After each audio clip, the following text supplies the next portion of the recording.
Hello friends.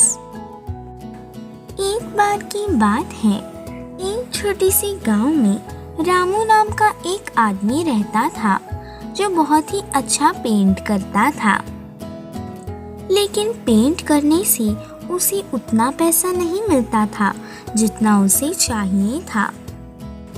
वह हर काम ईमानदारी से करता था, लेकिन फिर भी उसकी कमाई बहुत कम थी। इस वजह से उसे खाने को भी कभी कभी कुछ नहीं मिलता था। थोड़ा बहुत खाने को मिलता था, वो खा लेता था। इसी तरह दिन बीतते जा रहे थे, लेकिन रामू अपना काम हमेशा ईमानदारी से ही करता था। जो भी मिलता वह सारा काम कर लेता था। एक दिन गांव का एक सेठ था जिसने उसे अपने घर पर बुलाया था। सेठ ने रामू से कहा, रामू, मैं चाहता हूँ कि तुम मेरी नाव को पेंट करो।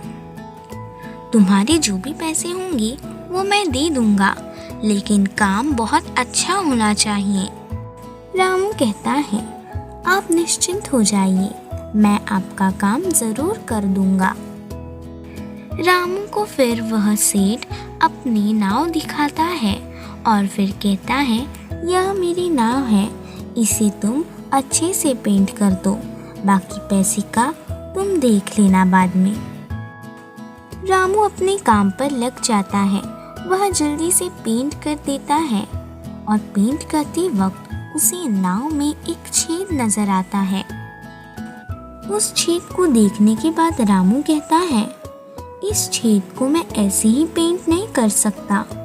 एक काम करता हूँ, इस छेद को पहले मैं भर देता हूँ। रामू मिट्टी लेकर आता है और उस छेद को भर देता है और फिर अच्छे से पेंट कर लेता है। पेंट पूरा होने के बाद वह सेठ के पास जाकर उन्हें बुलाता है। सेठ उसका काम देखकर बहुत खुश होते हैं। वह सेठ कहता है, तुम कल आके अपना पैसा लेकर जाना। इसके बाद सेठ अपने बीवी बच्चों को उस नाव में बिठवाकर गांव की सैर कराने के लिए भिजवाता है। वे लोग चले गए।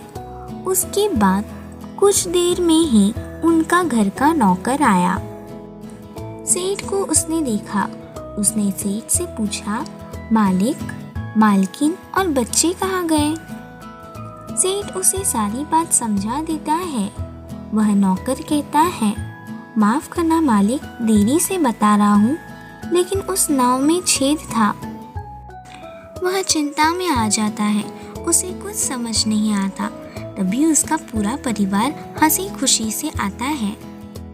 अपने परिवार को अच्छे से देखकर वह बहुत खुश होता है और फिर उसे समझ जाता है यह काम रामू का था। वह अगले दिन जल्दी से रामू को बुला लेता है और उसके पैसे दे देता है। रामू पैसे गिन ही रहा था, तभी उसने देखे कि उसने 1000 के बदले 6000 दे दिए थे। वह सेठ से कहता है, सेठ जी, मेरे तो 1000 थी, आपने तो मुझे कुछ ज़्यादा ही पैसे दे दिए हैं, ये लीजिए आपके पैसे।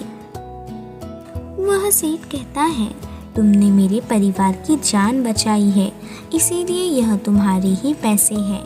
और फिर उसे सारी बात विस्तार से समझा देता है। फिर रामू उन पैसों को लेकर हंसी खुशी से रहने लगता है। इस कहानी से हमें यह सीख मिलती है कि ईमानदारी से किया हुआ काम हमेशा सफल होता है। Please like, share and subscribe my channel. Bye.